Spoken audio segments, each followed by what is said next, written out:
Excusez-moi, mesdames et messieurs. Excusez-moi. La fourmi n'est pas prêteuse. C'est là son moindre défaut. Que faisiez-vous au temps chaud? Dit-elle à cette emprunteuse. Rien ne sert de courir. Il faut partir à point. Le lièvre et la tortue en sont un témoignage. L'arbre tient bon. Le roseau plie. Le vent redouble ses efforts et fait si bien qu'il déracine celui de qui la tête au ciel était voisine. 2 canards à qui la commère communiqua ce beau dessin lui dirent qu'ils avaient de quoi la satisfaire. La cigogne au long bec n'en put attraper miette. Et le drôle eut lapé le tout en un moment. La peste, puisqu'il faut l'appeler par son nom, capable d'enrichir en un jour l'Achéron, faisait aux animaux la guerre. La dame du logis, avec son long museau, s'en allait la croquer en qualité d'oiseau. Quand elle protesta qu'on lui faisait outrage, moi, pour-t-elle passer? Vous n'y regardez pas. Qui fait l'oiseau? C'est le plumage.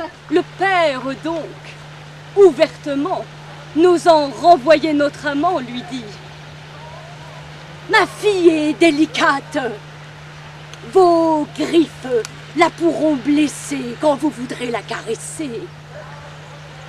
Permettez donc qu'à chaque patte, on vous les rogne. Mais qu'admirez-vous tant en lui, vous autres hommes? Serait-ce ce grand corps qui fait peur aux enfants? Nous ne nous prisons pas, tout petits que nous sommes, d'un grain moins que les éléphants. La femme, neuve sur ce cas, ainsi que sur mainte autre affaire, crut la chose et promit ses grands dieux de se taire. Mais ce serment s'évanouit avec les ombres de la nuit. Sur les ailes du temps, la tristesse s'envole. Le temps ramène les plaisirs. Entre la veuve d'une année et la veuve d'une journée, la différence est grande.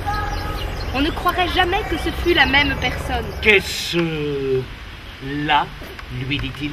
Rien, mais encore peu de choses. Le collier dont je suis attaché de ce que vous voyez est peut-être la cause. Attaché? Dit le loup. Vous ne courez donc pas où vous voulez? Pas toujours. Faut-il croire ce qu'elle dit? C'est une radoteuse. Elle a perdu l'esprit. Croyons ce bœuf.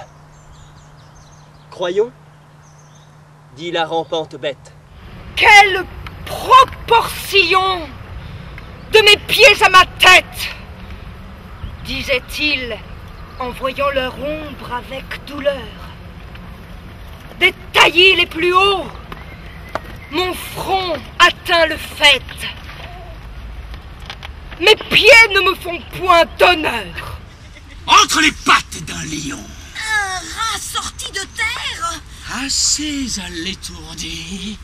Le roi des animaux. En cette occasion. Montra ce qu'il était. Et lui donna la vie.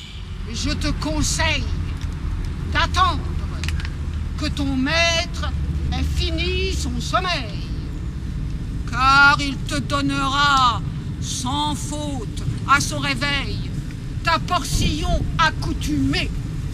Il ne saurait tarder beaucoup. Un mourant qui comptait plus de 100 ans de vie se plaignait à la mort que, précipitamment, elle le contraignait de partir. Tout à l'heure. Sans qu'il eût fait son testament. Sans l'avertir, au moins.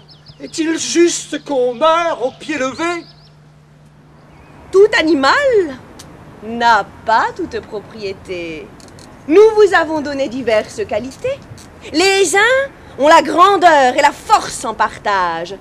Le faucon est léger, l'aigle plein de courage, le corbeau sert pour le présage, la corneille avertit des malheurs à venir. Tous sont contents de leur ramage. Cesse donc de te plaindre, ou bien, pour te punir, je t'ôterai ton plumage.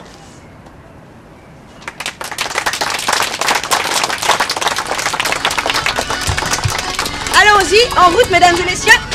Par ici. Par ici, par ici, debout.